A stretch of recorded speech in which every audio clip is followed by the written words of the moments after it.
اول هستن که از علائم مشخصه حال کامل یا موضع‌گرمی. گروه دوم so far up to now up to the present time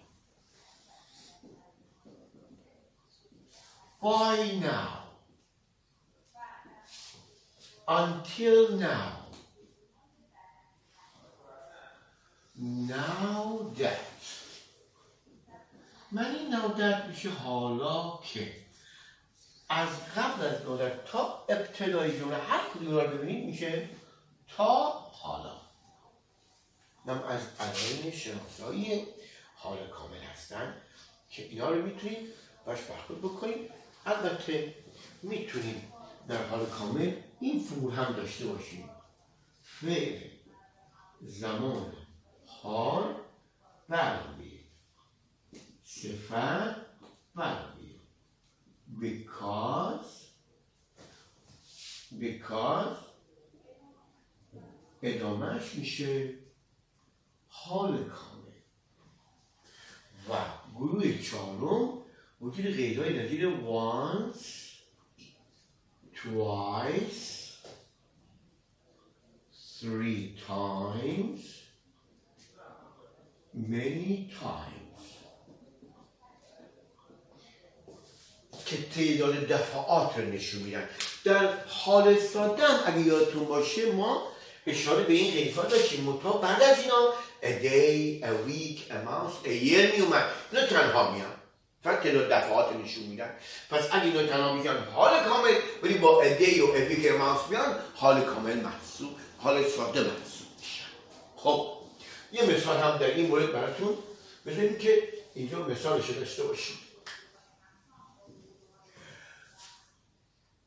This movie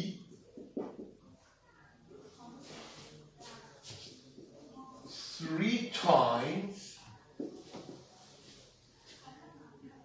so far. یک showed. دو was shown.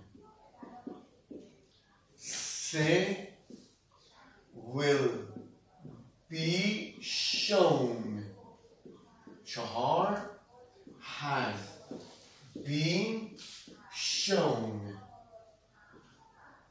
البته باید که قدرت انتخاب ما رو باز بیشتر بکنیم، ما به جای was shown has shown واسش میاریم.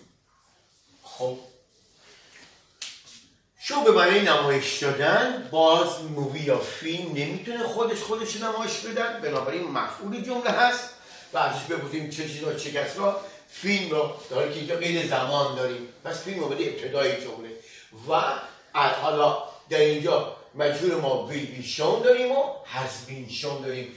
ببینیم چه علامتی به ما دادن. so far داریم، 3 times داریم، دا کشونی که من حال کامل هستم. پس به این طریق این هم از علائم شناسایی حال کامل در جملات معلوم و مجهول هستش. خب میمونه